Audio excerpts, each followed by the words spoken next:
आदरणीय सत्संग प्रेमी महानुभावों, पूजनीय माताओं, धर्मानुरागिनी माताओं एवं धर्मशिलाओं,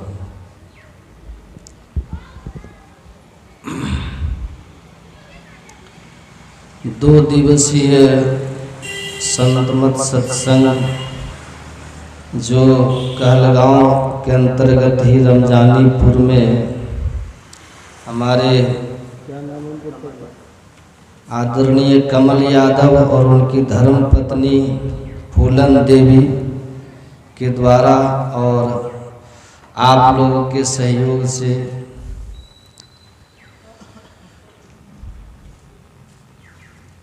प्रत्येक वर्ष आयोजित होता है।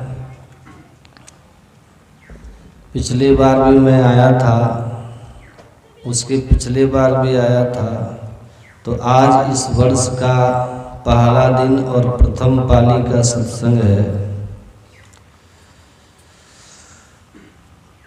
गुरु महाराज के चरणों में नमन करता हूँ और यहाँ के जितने धर्म प्रेमी हैं, आप सभी लोगों को आमंत्रित करता हूँ कि आप सब इस ज्ञान यज्ञ में पधारें और संतों के ज्ञान को अपनाएं। जीवन में हम लोग सब आदर सम्मान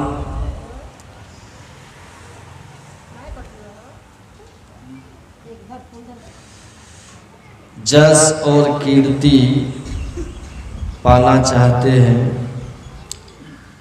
इसी के साथ संसार में रहना चाहते हैं, सुख से रहना चाहते हैं, खुश रहना चाहते हैं। सब चाहते हैं कि नहीं? बोलिए ना, हाँ या ना। लेकिन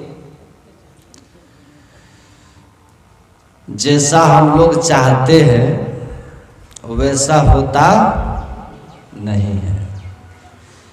होता इसीलिए नहीं है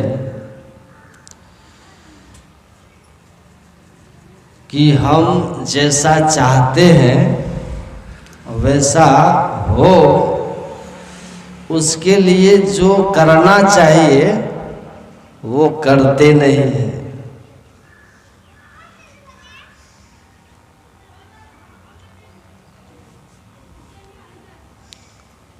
करना क्या है?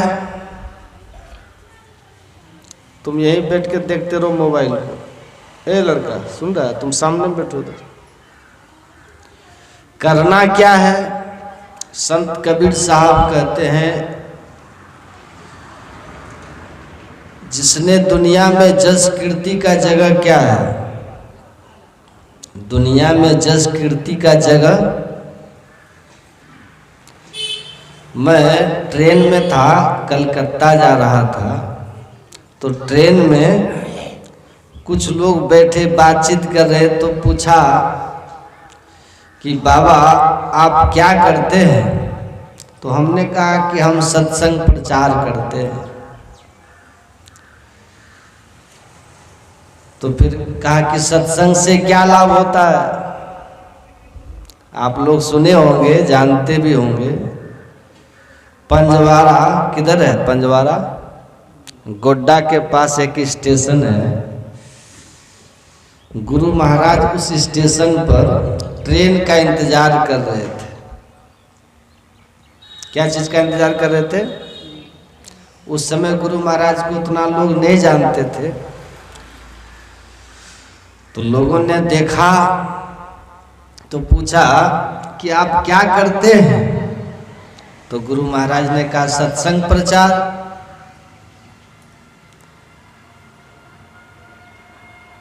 तो वो नवयुवक सब थे, पूछा बाबा सत्संग प्रचार से क्या लाभ होता है?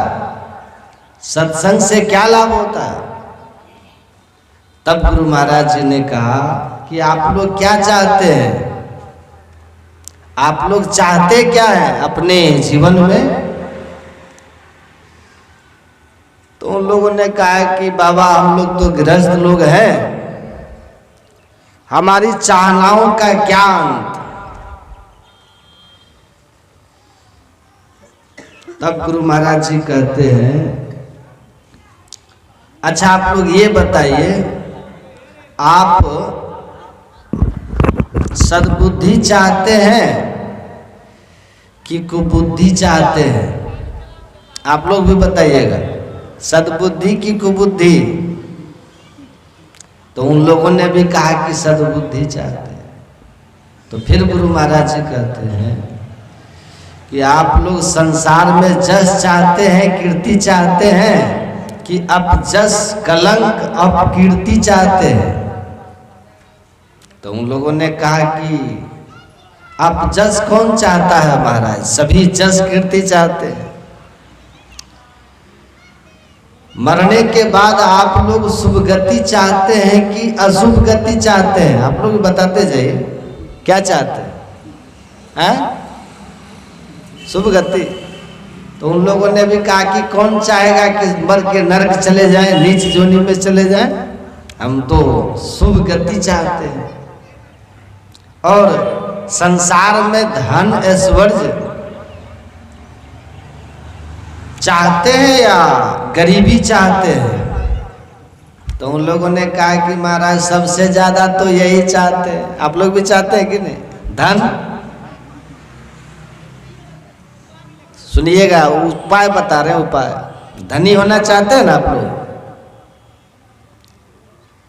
अच्छा ये बताइए कि आप संसार में अपने व्यवहार में भलपन चाहते हैं कि दुष्टता चाहते हैं? सब बोलिए ना एक साथ। दुष्टता कौन चाहता है? भलपन चाहते हैं। तब गुरु महाराज जी ने कहा कि गोस्वामी तुलसीदास जी महाराज ने लिखा है, मति कीरति गति भूति भलाई, जब जेहि जतन जहां जेहि पाई, सो जानब सत्संग प्रभाव, लोकहु वेद न आन उपाव। अच्छी बुद्धि, कीर्ति, सदगति, भलपन, ऐश्वर्य, संपदा जिस किसी ने जहां कहीं भी पाया है, कहा सो जानब सत्संग प्रभाव। वह सत्संग के प्रभाव से ही पाया है। लोक हो वेद न आन उपाव। लोक में, वेदों में और कोई दूसरा उपाय नहीं बताया। जो पांचों एक साथ आ जाए, एक साथ पांचों कैसे आएगा? सत्संग से। बिना सत्संग के, साधु संग के नहीं होगा। अगर पांचों चाहिए तो सत्संग में आइए। वैसे आगे गोस्वामी जी कहते हैं, सत्संग नहीं करते हो ना तो धन तो हो जाएगा, शुद्ध दारा और लक्ष्मी पापी को भी होता है ना, पाप से भी धन होगा, लेकिन पाप से अर्जित धन में कीर्ति नहीं होगी, सदगति नहीं होगी, भलपन नहीं होगा, अपजस, अपकलंक, नरक और नीच जोनी होगी पाप से। और सत्संग करोगे तो ये पांचों मिलेगा। गुरु महाराज ने कहा समझे? कहा जी समझ गए। आप लोग समझे? हमसे पूछा तो हम सोचे कि पूछने वाला जो है के हिसाब से कुछ जवाब देना चाहिए। बातचीत चल रही थी, सत्संग की महिमा हम सुना रहे थे ट्रेन में, तो मैंने कहा अच्छा ये मेरी बात सुनिए, पूज्य होत नर जगत में अत सत्संग प्रभाव। ये सब लोग पूज्य हो गए, जितने भी पूज्य संत लोग हो गए, कोई दलित समाज से है, कोई वैश्य समाज से है, कोई क्षत्रिय समाज से है, कोई ब्राह्मण समाज से है, पर किस समाज से है उसका कोई अर्थ नहीं है। सत्संग जो किए उसी का केवल अर्थ है। और ये सब पूज्य हो गए और एक समान हो गए। जे पहुंचे थे कही गए तिनकी एके बात, सबे से आने एक मत तिनकी एके जात। सब पूज्य हो गए।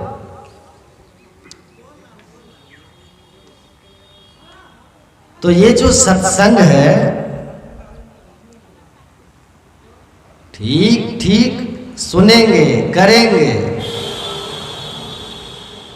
आएंगे, सुनेंगे, जैसा करना चाहिए, जैसा साधु महात्मा लोग कहते हैं, तो आपका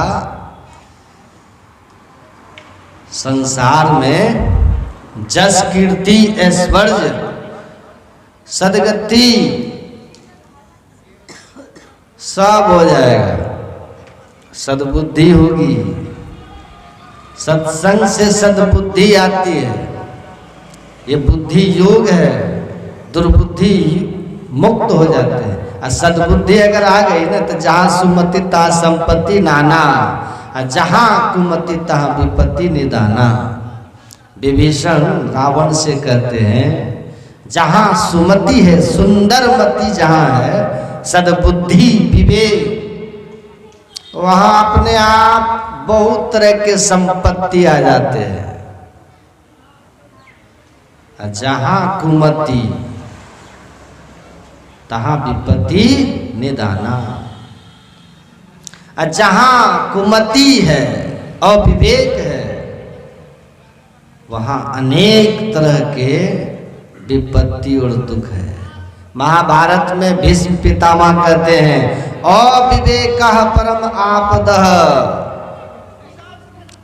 अविवेकी होना, दुर्बुद्धि युक्त होना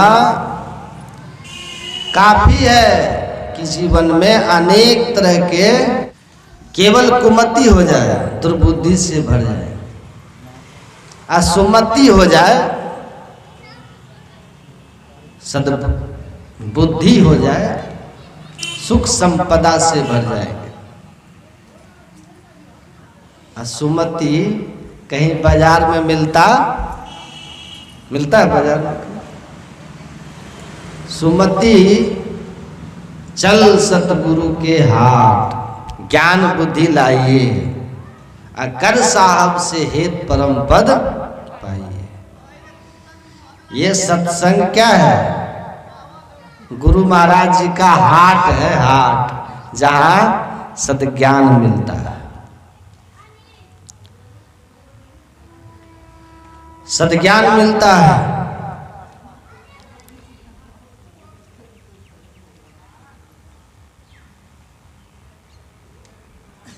क्या व्यवस्था करिएगा हम लोग तो फक्कर महात्मा सब है, बस खाने पीने के लिए 2 रोटी मिल जाए, और क्या व्यवस्था, इतना अच्छा व्यवस्था हो गया, हम क्या व्यवस्था करिएगा। सत्संग कीजिए, सुख लहही अति अपार ले। संत सुंदरदास जी महाराज कहते हैं कि नित प्रति सत्संग कीजिए, मति होए निर्मल सार रे, अरुचि प्राणपति में उपजे। बुद्धि जो है पवित्र हो जाएगी सत्संग करने से, और जब बुद्धि पवित्र हो जाएगी, विवेकवती हो जाएगी, तो जीवन का सार कार्य का निर्णय कर, गुरु महाराज कहते हैं ना, नित्य प्रति सत्संग कर ले प्यारा, नित्य प्रति सत्संग कीजिए। इसका फल ये होगा कि आपकी बुद्धि में विवेक जागृत हो जाएगी, जिससे जीवन के सार को आप निर्णय कर पाओ कि ये मानव जीवन का उद्देश्य क्या है। देखते हैं लोग कमाते हैं, खाते हैं, जमा भी करते हैं, मकान बनाते हैं, उसके बाद फिर इस दुनिया से चले जाते हैं। फिर संपत्ति का मालिक कौन होता है? संतान हो जाता है, बेटा बेटी हो जाते हैं। फिर वो भी ऐसे ही चले जाते हैं, नाम लेने वाला कोई नहीं रहता है। एक बहुत बड़े आदमी की इंटरव्यू में आपको सुनाऊं। रेमंड कंपनी का मालिक का नाम सुने? रेमंड कंपनी का नाम सुने? रेमंड कंपनी खरबों की कंपनी है। रेमंड कंपनी के मालिक जिन्होंने शून्य से शिखर तक की यात्रा की, बाबूजी को लड़के धक्के मार के निकाल दिए,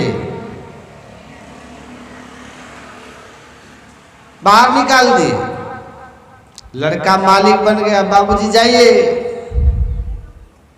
उनका इंटरव्यू सुन रहे थे, वो कह रहे थे कि जीवन में उतना ही धन कमाया जाए जिससे जीवन का गुजारा हो जाए। यही यदि बेटा लायक है तो अपने लिए साम्राज्य बना लेगा, और नालायक होगा तो मेरी तरह घर के बाहर निकाल देगा। हैं? संस्कार शुरू से देनी होती है। मैं निवेदन करता हूँ, आपके घर में पौधे में पानी देते हो ना, पेड़ों को तो नहीं देते। पानी पौधे को दिया जाता है, वही पौधा बढ़ करके पेड़ बन जाता है। फिर आप पानी नहीं दोगे, फिर प्रकृति पानी देगी। ऐसे ही घर के बच्चे पौधे हैं, संस्कारों का जन्म आप अभी डालना पड़ेगा। सींचते सींचते जब पेड़ बन जाएंगे फिर आपको पानी नहीं देना पड़ेगा, प्रकृति उनके संस्कार को बढ़ाना शुरू कर देगी। एक आदमी सड़क में खड़ा था, उसे पैसा कमाने का भूत सवार हो गया, लगा रुपया कमाने। भगवत कृपा हुई, काम मिलता गया, करते गए, रुपया कमाते गया, 1000पति बना, लाखपति बना, करोड़पति तक बन गया। अवस्था भी बढ़ने लगी, लाखपति हो गया तो दोस्त बोल, देखो अब पैसे की दिक्कत नहीं है, चलो तनी सत्संग से आए, सत्संग हो रहा है। बोला तुम जाओ, अभी हमको रुपया कमाने दो। न कहीं तीर्थ में गया, न कहीं मंदिर, न कहीं सत्संग करने गया, न कहीं घूमने गया, खाली रुपया रुपया। 60 साल का जब हुआ तो 60वें जन्मदिन पर वो अपना पूरे जीवन की कमाई का बैलेंस शीट बनाया। तो उसने पाया कि मैंने इतनी संपत्ति एकत्रित कर ली है कि मेरी आने वाली 7 पीढ़ी यदि बैठ के खाए तो भी ये समाप्त होने वाला नहीं। कितना कमा लिया। उस दिन उसने निर्णय किया 60वें जन्मदिन के दिन कि बस अब प्रयास नहीं करना है, अब हरि कृपा से जो आए वही पर्याप्त है। अब जीवन का आनंद लेना है, खूब घूमना है, सत्संग करना है, भजन कीर्तन सत्संग। दोपहर में निर्णय किया, शाम को जन्मदिन उत्सव मनाया, दान किया, लोगों को भोजन कराया। सब करने होने के बाद सारे मेहमान सब जब चले गए, रात को सोने गया, 11 बजे कमरे में एसी चालू करके बढ़िया कंबल ओढ़ के सोया। 2 घंटे बाद 1 बजे रात को किसी ने उसके कमरे में आकर उसके कंबल को खींचा। कंबल खींचा तो उठा, बोले देखा सामने काला कलूटा आदमी। बोले तुम कहां से आ गए? उसने कहा नेशनल परमिट है, मैं कहीं भी जा सकता हूं, मुझे कोई रोक नहीं सकता। कौन है तू? बोला यमदूत हूं मैं। इतना सुनते तो सेठ जी सुखा गए। आप यहाँ क्यों आ गए? टाइम पूरा हो गया आपका, चलिए आपको लेने आया हूं।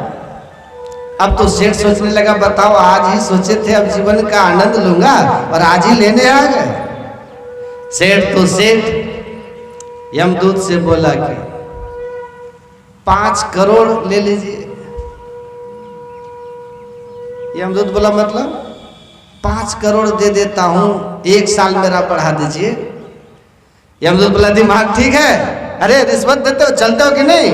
बोले 50-50, जितनी संपत्ति है आधा दे दूंगा, 1 महीना बढ़ा दो। उसने कहा पूरी संपत्ति दे दोगे, उसके बाद भी 1 मिनट नहीं बढ़ेगा, तुरंत चलो। सेठ देखा कि अब मेरी दाल गलने वाली नहीं है तो कहा देखिए बगल के कमरे में मेरा बेटा सोया है, उसके पास तो आप जाने नहीं देंगे। इतना समय दे दीजिए कि उसके नाम का एक पत्र लिख दूं। यमदूत ने कहा तुरंत लिखो। उठाया डायरी और पेन और उसने कहा बेटे, जीवन के अंतिम क्षण में जाकर मुझे एक उपदेश प्राप्त हुआ है, एक समझ आई है और मैं चाहता हूं कि ये समझ तुमको बताते हुए चला जाऊं। उसने लिखा अपने बेटे को कि जीवन के अंतिम क्षण में आकर मुझे ये पता चला कि जिस धन को कमाने के लिए मैंने अपना पूरा जीवन लगा दिया, जीवन भर की कमाई से अपने जीवन का 1 मिनट भी नहीं मैं खरीद पाया। जिस रुपए को अर्जित करने में पूरा जीवन चला गया, उस जीवन भर की कमाई देने पर भी जीवन का 1 मिनट वापस नहीं मिला मुझे। इसलिए तुम खूब करना, लेकिन इसके साथ साथ जीवन का आनंद भी लेते जाना।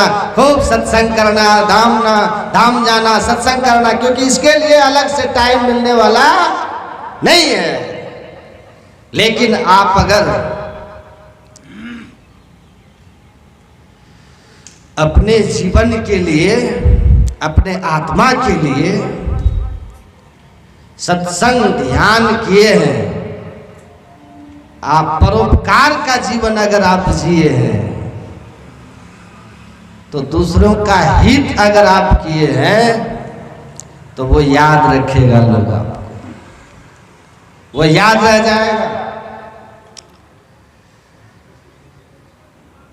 संसार में जो दिए ना वो लोग याद रखेंगे, समझे कि नहीं? और जो दबाए रखे या बच्चों को ट्रांसफर किए, उससे दुनिया को कोई लेना देना नहीं है। तो बाल बच्चों के लिए भी कीजिए, करना चाहिए, लेकिन अपने कल्याण के लिए तो सत्कर्म कीजिए, ध्यान कीजिए और सत्संग कीजिए। सत्कर्म करना मतलब अपने अर्जित आय से, धन से, ईमानदारी से कमाई गई संपत्ति के कुछ हिस्से क्या करिए? धर्म के काम में लगाना चाहिए।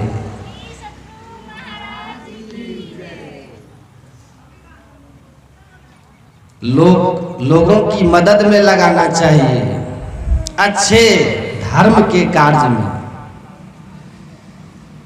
कहा ये अकाउंट हो गया किसका? ये आपका अपना होगा,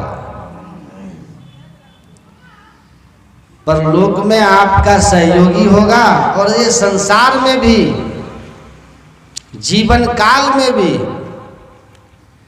आप दुनिया में जस, कीर्ति और सम्मान पाइएगा। मरने के बाद भी मिलेगा, लेकिन लोग कहते हैं ना कि मरने के बाद बोलते हैं, जीवन काल में लोगों के आदर सम्मान देते हैं। जीवन काल में शरीर रहते लहहि 4 फल अछत तनु, साधु समाज प्रयाग। इसीलिए कबीर साहब कहते हैं, इस सत्संग में लाभ बहुत है, तुरंत मिलावे गुरु से। अब मूर्ख जन कोई सार न जाने, सत्संग में अमृत बरसे। और गुरु महाराज क्या कहते हैं? बातें हैं अनमोल, मोल नहीं एक एक की। इतनी अनमोल अनमोल बातें हैं संतों की, सत्संग की, कि एक एक बात की मोल नहीं लगा सकता है कोई। एक एक बात ऐसे ऐसे है सत्संग में, संतों का जो ज्ञान है, कि अगर आप उसको अपने जीवन में धारण कर लो तो आप अनमोल हो जाओगे। क्या हो जाओगे? बड़ी कीर्ति हो जाएगी आपकी।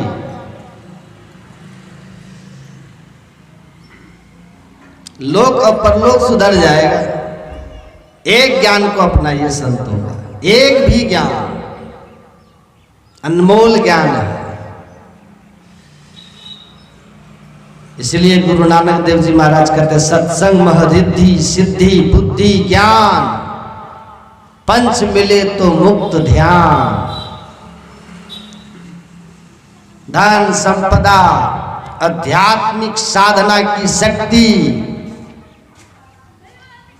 सद्बुद्धि, विवेक, आत्मज्ञान, ईश्वर का ज्ञान,